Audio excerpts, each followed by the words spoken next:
Al otro lado de la barrera del sueño, por H. P. Lovecraft. Estoy dispuesto a que se apodere de mí un sueño. Shakespeare.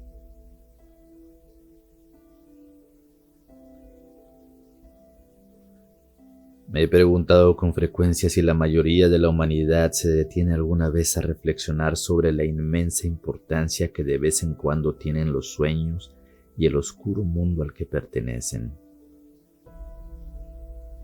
Mientras que la mayor parte de nuestras visiones nocturnas no son quizá más que vagos y fantásticos reflejos de nuestras experiencias cuando estamos despiertos, al contrario de lo que afirma Freud con su simbolismo pueril, hay sin embargo algunas otras cuyo carácter extramundano y etéreo no permite una interpretación ordinaria, y cuyo efecto vagamente apasionante y preocupante sugiere posibles vislumbres fugaces de una esfera de existencia mental no menos importante que la vida física, pero separada de ella por una barrera casi infranqueable. Mi experiencia no me permite dudar de que el hombre, cuando pierde la conciencia terrena, realmente habita durante algún tiempo en otra vida incorpórea de naturaleza muy diferente a la de la vida que conocemos, de la cual, cuando despierta, solo perviven los recuerdos más insignificantes y más confusos. De esos recuerdos borrosos y fragmentos podemos deducir mucho, pero comprobar poco. Podemos suponer que en sueños la vida, la materia y la vitalidad, tal como el mundo entiende tales cosas, no son forzosamente constantes, y que el tiempo y el espacio no existen tal como nosotros los comprendemos cuando estamos despiertos. A veces creo que esta vida menos material es nuestra más auténtica vida, y que nuestra vana presencia sobre el globo terráqueo es en sí misma un fenómeno secundario o meramente virtual. De uno de aquellos ensueños juveniles lleno de especulaciones de ese tipo, desperté una tarde del invierno de 1900-1901, cuando llevaron a la institución estatal para psicópatas en la que ejerzo de interno al hombre cuyo caso me ha obsesionado incesantemente desde entonces. Su nombre, según consta en los archivos, era Joy Slater o Slater, y su aspecto era el del típico habitante de la región de Catskill Mountains, uno de esos extraños y repelentes descendientes de un primitivo linaje de campesinos coloniales, cuyo aislamiento durante casi 3 siglos en el refugio montañoso de una región poco visitada lo sumió en una especie de degeneración brutal, en lugar de progresar como sus hermanos más afortunadamente situados en zonas densamente pobladas. Entre aquella gente extraña, que equivale exactamente al grupo en decadencia de la escoria blanca del sur, la ley y la moral son inexistentes, y su nivel mental probablemente está por debajo del de cualquier otro sector de la población autóctona norteamericana. Joy Slater, que llegó a la institución custodiado por 4 policías del estado y fue descrito como un tipo altamente peligroso, ciertamente no me presentaba ningún indicio de peligrosidad la primera vez que lo vi. Aunque era de una estatura bastante por encima de la media y de complexión un tanto musculosa, ofrecía un absurdo aspecto de estupidez inofensiva por el color azul pálido de sus somnolientes y llorosos ojillos, su escasa y descuidada barba amarilla jamás afeitada y su abultado labio inferior que le colgaba lánguidamente. Se desconocía su edad, ya que entre los de su clase no existen datos genealógicos ni lazos familiares permanentes. Pero a juzgar por la calvicie de la parte delantera de su cabeza y sus dientes cariados, el cirujano jefe lo inscribió como un hombre de unos 40 años. Por los informes médicos y judiciales nos enteramos de todo lo que pudo saberse sobre su caso. Aquel hombre, vagabundo, cazador y trampero, siempre les había parecido extraño a sus primitivos compañeros. De noche solía dormirse mucho más tarde de lo que era habitual, y al despertar hablaba a menudo de cosas desconocidas, de un modo tan extraño que inspiraba temor en los corazones de un populacho poco imaginativo. No es que su lenguaje fuese poco común en modo alguno, pues no hablaba más que en el degenerado dialecto de su entorno, pero el tono y el tenor de sus expresiones eran tan misteriosamente extravagantes que nadie podía escucharlo sin recelo. Por lo general él mismo se mostraba tan aterrorizado y desconcertado como sus oyentes, y una hora después de despertarse se olvidaba de todo lo que había dicho, o por lo menos de lo que le había motivado a decir lo que dijo, y volvía a sumirse en la misma normalidad bovina y semiafable de los demás habitantes de las montañas. Al parecer, a medida que Slater envejecía, sus aberraciones matutinas fueron aumentando paulatinamente en frecuencia y violencia, hasta que alrededor de un mes antes de su llegada a la institución, ocurrió la horrible tragedia que motivó su arresto por las autoridades. Un día, tras un profundo sueño que comenzó con un exceso de whisky a eso de las 5 de la tarde anterior, el hombre se había despertado de repente a mediodía, aullando de manera tan espantosa que atrajo a varios vecinos a su choza, un chiquero mugriento donde vivía con una familia tan indescriptible como él. Saliendo precipitadamente a la nieve, había extendido los brazos en alto y comenzó a pegar saltos hacia arriba, mientras expresaba en voz alta que estaba resuelto a alcanzar una gran choza con techo, paredes y suelos luminosos y una música extraña y ruidosa a lo lejos. Cuando dos hombres de estatura mediana trataron de refrenarlo, él había forcejeado con una fuerza y un furor maníacos, gritando que deseaba y necesitaba encontrar y matar a una cierta criatura que reluce y tiembla y ríe. Por fin, tras derribar momentáneamente a uno de los que lo sujetaban con un súbito golpe, se había abalanzado sobre el otro con un diabólico arrebato de carácter sanguinario, chillando endemoniadamente que se elevaría muy alto en los aires y abrazaría cualquier cosa que se cruzara en su camino. La familia y los vecinos se habían oído presa del pánico, y cuando regresó el más valiente de todos ellos, Slater había desaparecido, dejando tras él una cosa irreconocible, parecida a la pulpa que una hora antes había sido un ser humano. Ninguno de los montañeses se había atrevido a perseguirlo, y es probable que se hubieran alegrado si hubiese muerto de frío.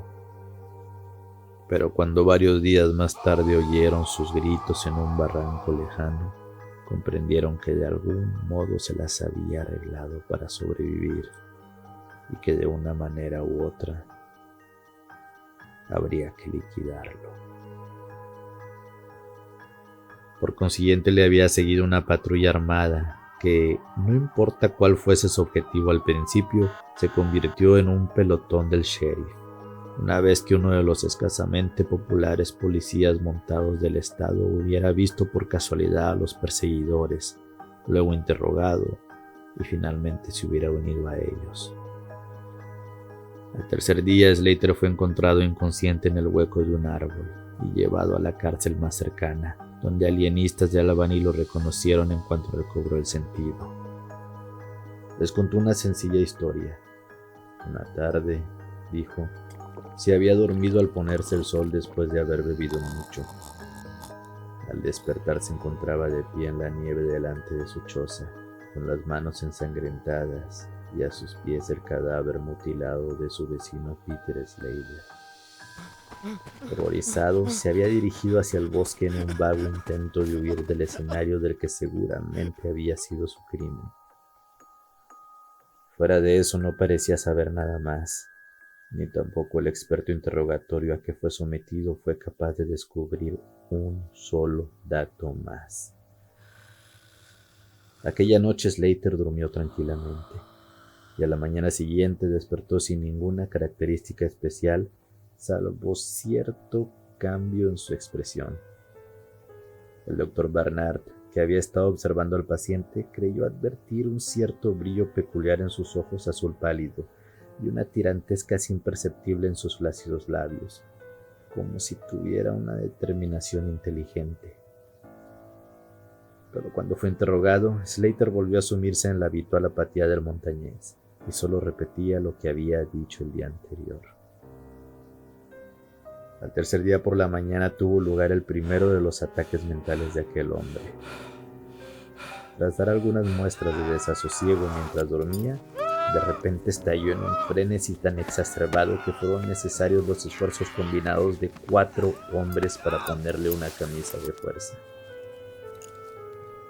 Los alienistas escucharon sus palabras con viva atención, ya que las sugestivas, aunque sobre todo contrapuestas e incoherentes historias de su familia y sus vecinos habían despertado su curiosidad en grado sumo.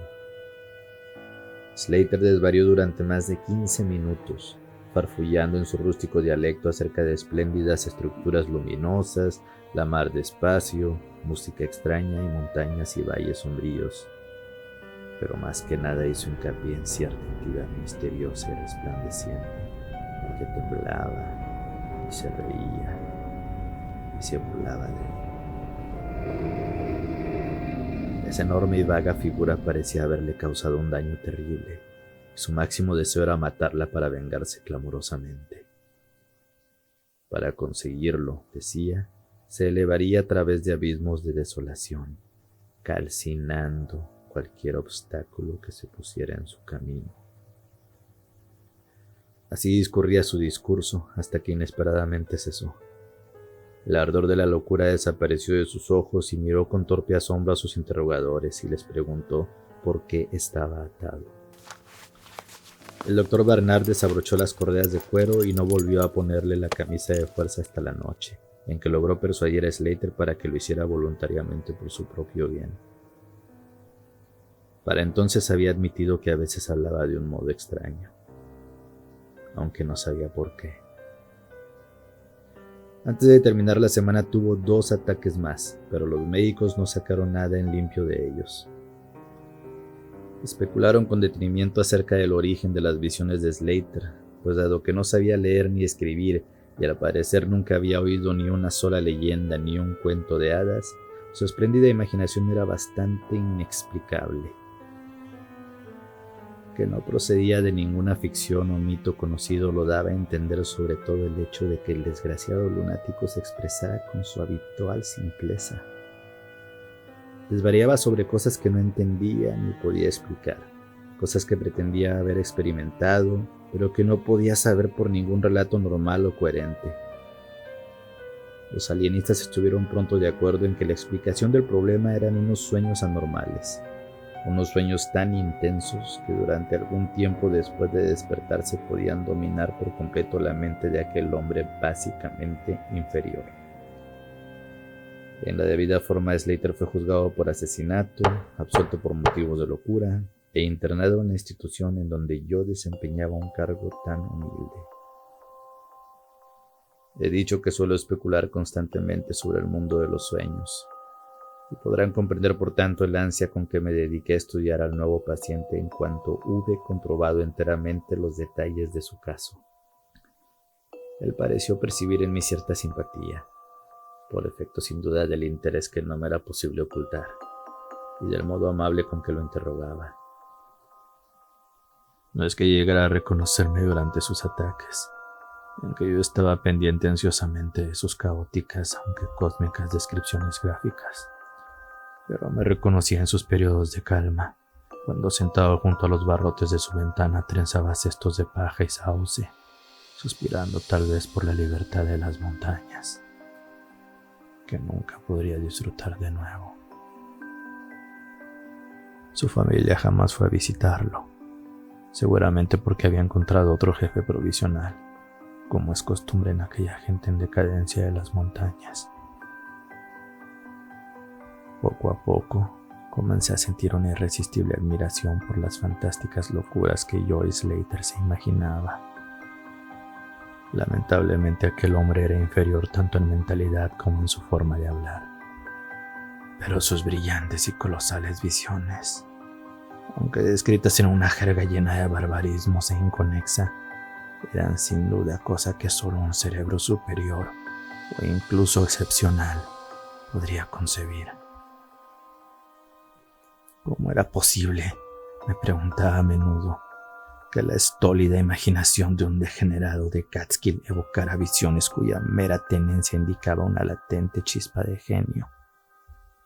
¿Cómo podía haber conseguido un patán zoquete hacerse ni siquiera una idea de aquellos brillantes reinos de excelso resplandor y espacio sobre los que divagaba Slater en su furioso desvarío?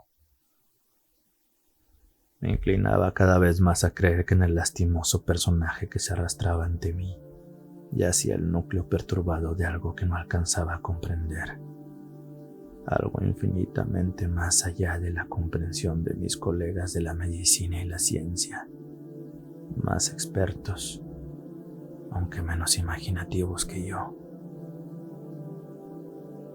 Y no obstante no pude sacar de aquel hombre nada definitivo. El resumen de mi investigación fue que en una especie de vida semi-incorpórea de sueños, Slater vagaba o flotaba a través de resplandecientes y prodigiosos valles, prados, jardines, ciudades y palacios de luz, en una región ilimitada y desconocida para los humanos, que ahí no era un campesino ni un degenerado, sino una criatura importante y de vida intensa, que actuaba con arrogancia y avasallamiento, y cuyo único freno era cierto enemigo mortal, que parecía tratarse de un ser de estructura visible, aunque etérea, y que no debía de tener forma humana, ya que Slater nunca se refería a él como a un hombre, sino como a una criatura. Esta criatura le había hecho a Slater algún daño horrible, pero no identificado, del cual el maníaco, si es que era un maníaco, ansiaba vengarse. Por el modo en que Slater aludía a sus relaciones, deduje que él y la criatura luminosa se habían enfrentado en pie de igualdad, que en su existencia en sueños el hombre era una criatura luminosa de la misma raza que su enemigo. Esta impresión la respaldaban sus frecuentes alusiones a volar a través del espacio y calcinar todo lo que le impidiera avanzar. No obstante, estas ideas las formulaba con toscas palabras completamente inadecuadas para expresarlas, circunstancia que me llevó a la conclusión de que si realmente existía un mundo onírico, el lenguaje oral no era su medio para transmitir el pensamiento. ¿Sería posible que en los sueños el alma que habitaba aquel cuerpo inferior se esforzara desesperadamente por decir cosas que la lengua simple y vacilante de su torpeza no pudiera expresar? ¿Sería posible que me encontrara cara a cara con emanaciones intelectuales que explicaran el misterio si pudiese descubrirlas e interpretarlas? No hablé de estas cosas a los médicos mayores que yo, ya que las personas de mediana edad son escépticas, cínicas y reacias a aceptar nuevas ideas. Además, el director de la institución me había llamado la atención recientemente a su modo paternal, por trabajar demasiado, advirtiéndome de que mi mente necesitaba un descanso. Desde hacía tiempo estaba convencido de que el pensamiento humano consiste básicamente en un mecanismo atómico o molecular, convertible en ondas etéreas de energía radiante como el calor, la luz y la electricidad. Esta creencia pronto me había llevado a contemplar la posibilidad de la telepatía o comunicación mental por medio de un equipo adecuado, y en mis tiempos de universidad había ideado un conjunto de aparatos transmisores y receptores, algo parecido a los pesados artefactos utilizados en la telegrafía sin hilos en aquella época rudimentaria anterior a la radio. Los había probado con un compañero de estudio, pero como no obtuve ningún resultado, Enseguida los guardé con otros trastos científicos para un posible uso en el futuro. Deseando ardientemente investigar la vida en sueños de Joy Slater, busqué de nuevo esos instrumentos y pasé varios días reparándolos para ponerlos en funcionamiento. Cuando volvieron a funcionar no perdí ocasión de ponerlos a prueba. Cada vez que Joy Slater sufría un ataque de violencia, conectaba el transmisor a su frente y el receptor a la mía, y continuamente efectuaba delicados ajustes para las hipotéticas diferentes longitudes de onda de la energía mental. No tenía más que una pequeña idea de cómo las señales emitidas por el pensamiento, si es que se transmitían satisfactoriamente, suscitarían una respuesta inteligente en mi cerebro. Pero estaba seguro de poder percibirlas e interpretarlas. Por consiguiente, continué con mis experimentos, aunque sin informar a nadie de su naturaleza. Fue el 21 de febrero de 1901 cuando por fin ocurrió algo. Cuando rememoro aquellos lejanos años me doy cuenta de lo irreal que parece. Y a veces me pregunto si el viejo Dr. Fenton no tenía razón cuando achacó todo a mi excitada imaginación. Recuerdo que me escuchó con gran atención y paciencia cuando se lo conté, pero después me dio unos polvos para los nervios y dispuso que me tomara medio año de vacaciones a partir de la semana siguiente. Aquella noche fatídica estaba yo terriblemente nervioso y preocupado, pues a pesar del excelente cuidado que había recibido, Joy Slater se estaba muriendo sin lugar a dudas. Puede que echase de menos su libertad en las montañas, o quizá el trastorno de su cerebro se había agudizado en exceso para que su condición más bien indolente pudiera soportarlo. Pero en todo caso la llama de la vitalidad se estaba apagando en aquel cuerpo en decadencia. Se adormeció al acercarse su fin, y cuando la oscuridad lo invadió todo, se sumió en un sueño agitado. Le aflojé la camisa de fuerza como era habitual cuando dormía, pues me figuré que estaba demasiado débil para ser peligroso, aunque se despertara una vez más con trastornos mentales antes de pasar a mejor vida. Pero coloqué sobre su cabeza y la mía los dos extremos de mi radio cósmica, esperando contra todo pronóstico un primer y último mensaje del mundo de los sueños en el poco tiempo que quedaba. Estaba con nosotros en la celda un enfermero, un individuo mediocre que no comprendía la finalidad del equipo, ni se le ocurrió hacer averiguaciones acerca de mi tratamiento. A medida que pasaban las horas vi que inclinaba la cabeza con dificultad mientras dormía, pero no lo molesté. Arrullado por las rítmicas respiraciones del hombre sano y del moribundo, poco después yo mismo debí de dar alguna cabezada. El sonido de una extraña y lírica melodía fue lo que me despertó. Acordes, vibraciones y arrebatos armónicos resonaban apasionadamente por todas partes, mientras que ante mis embelesados ojos irrumpió un prodigioso espectáculo de suprema belleza. Muros, columnas y arquitraves de fuego incandescente brillaban y refulgían en torno al lugar en donde yo parecía flotar en el aire, prolongándose hacia arriba hasta una cúpula abovedada de increíble altura e indescriptible esplendor. Armonizando con este despliegue de suntuosa magnificencia, o más bien suplantándolo a veces en caleidoscópica rotación, se vislumbraban extensas llanuras y preciosos valles, altas montañas y atractivas grutas, todo ello recubierto de cuantos deliciosos atributos paisajísticos mis encantados ojos pudieran imaginar. Y sin embargo, formado enteramente de una especie de entidad plástica, resplandeciente y etérea, cuya consistencia participaba tanto del espíritu como de la materia. Mientras contemplaba aquello me di cuenta de que mi propio cerebro tenía la clave de aquellas encantadoras metamorfosis, pues cada vista que se me aparecía era la que mi cambiante mente deseaba contemplar. En aquellos campos elíseos yo no me sentía forastero, pues cada visión y cada sonido me resultaban familiares, como lo habían sido antes durante innumerables eones de eternidad, y lo serían durante similares eternidades futuras.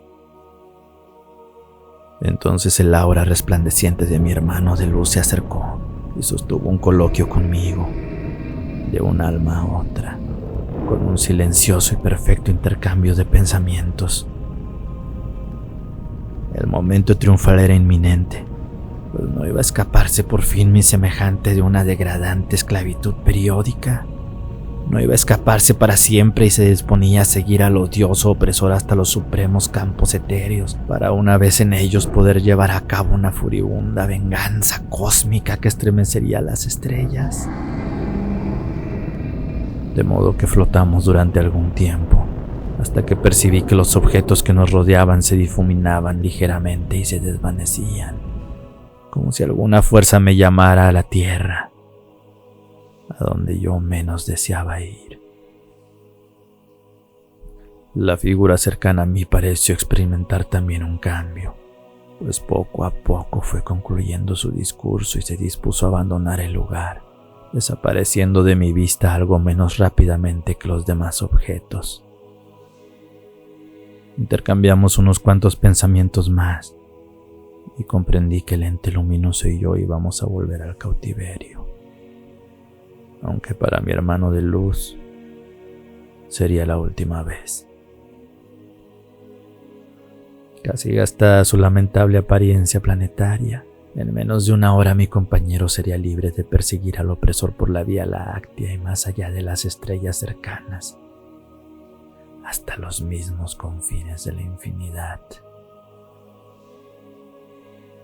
Un nítido sobresalto diferencia mi impresión final del evanescente escenario luminoso de mi repentino y algo avergonzado despertar, cuando me enderecé en la silla y vi que la agonizante figura de la cama se movía con vacilación. Joy Slater se estaba despertando, en efecto, aunque seguramente por última vez. Cuando miré con más atención, vi que en sus cetrinas mejillas brillaban unas manchas de color que antes nunca había presentado.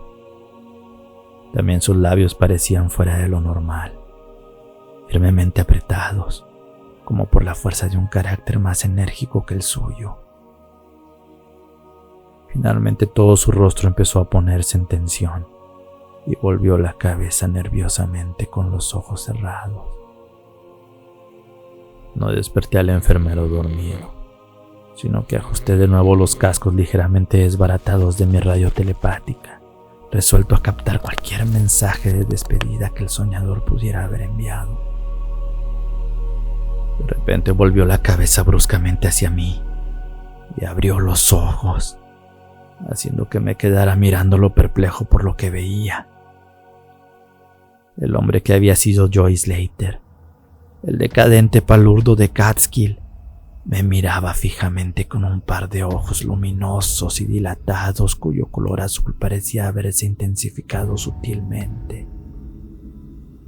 En aquella mirada no era perceptible ni manía ni degeneración, y me pareció estar viendo sin lugar a dudas un rostro detrás del cual había una mente activa de primer orden.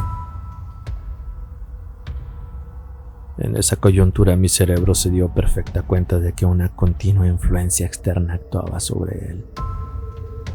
Cerré los ojos para concentrar mis pensamientos más profundamente y fui recompensado con la constatación categórica de que el mensaje mental que buscaba desde hacía tanto tiempo había llegado por fin. Cada una de las ideas transmitidas tomó forma rápidamente en mi mente. Y aunque no se empleó ningún lenguaje concreto, mi habitual asociación de idea y expresión era tan grande que me pareció estar recibiendo el mensaje en inglés corriente. Joy Slater ha muerto. Me llegó la petrificante voz o mediación que procedía del otro lado de la barrera del sueño. Mis ojos abiertos buscaron el lecho del dolor con extraño pavor, pero los ojos azules seguían mirándome tranquilamente, y en el semblante todavía alentaba la inteligencia.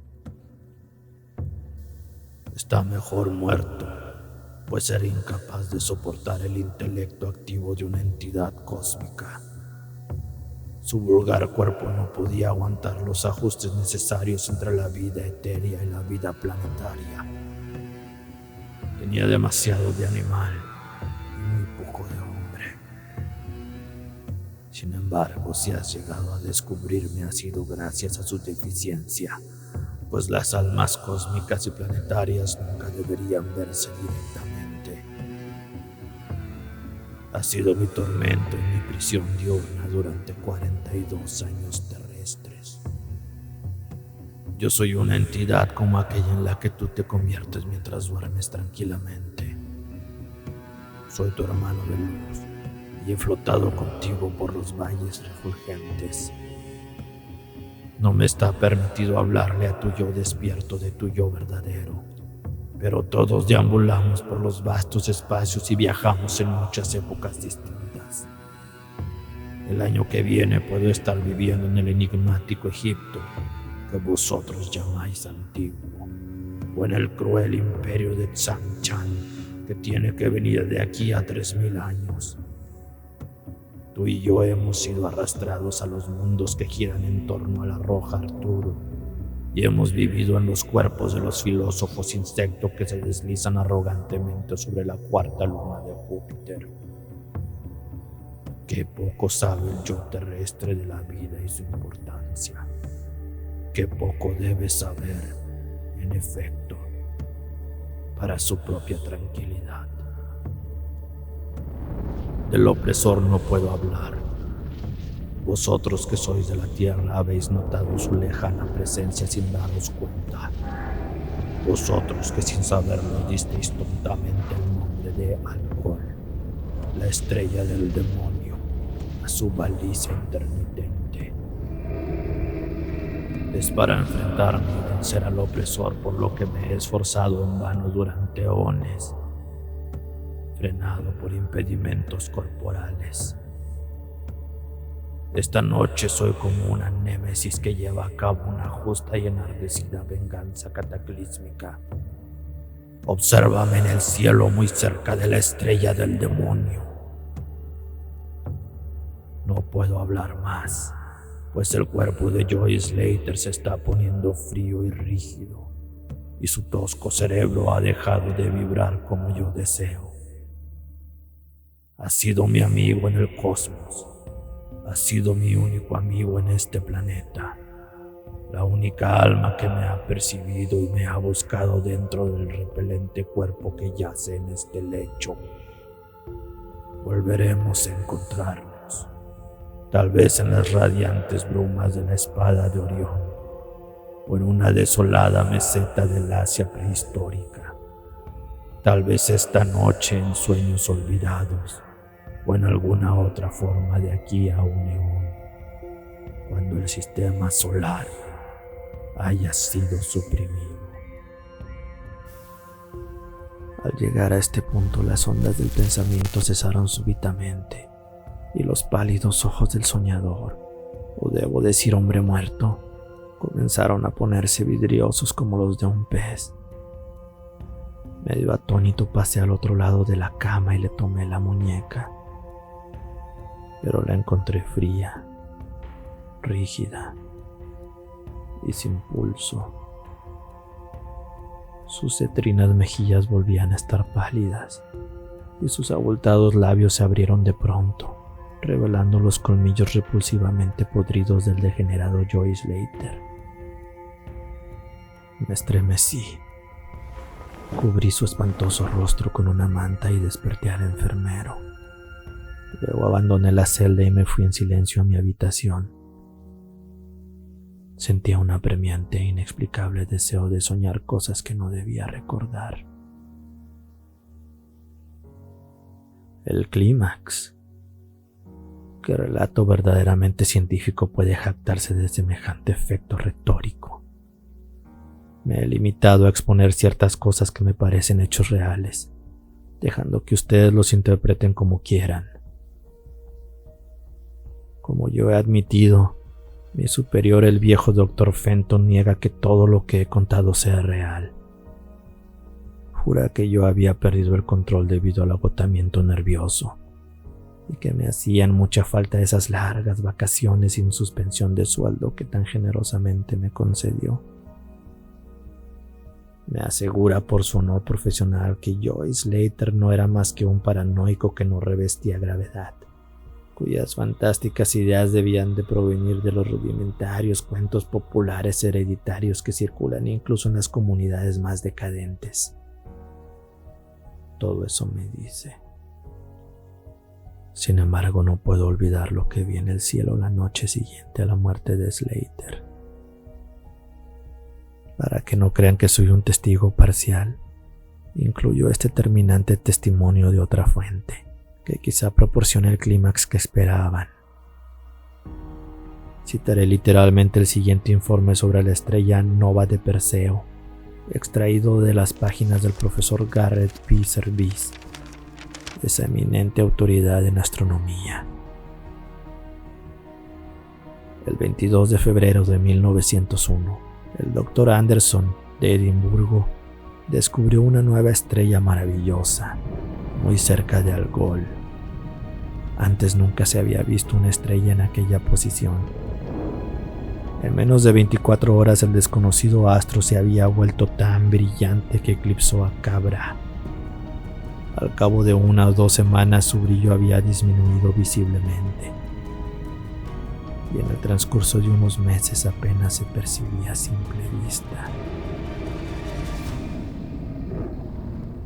Fin. Si te gustó el video, te invito a darle like y compartirlo con tus amigos. De igual forma, te invito a suscribirte al canal y activar la campanita de notificaciones. Sin más, nos vemos en el siguiente video. Muchas gracias.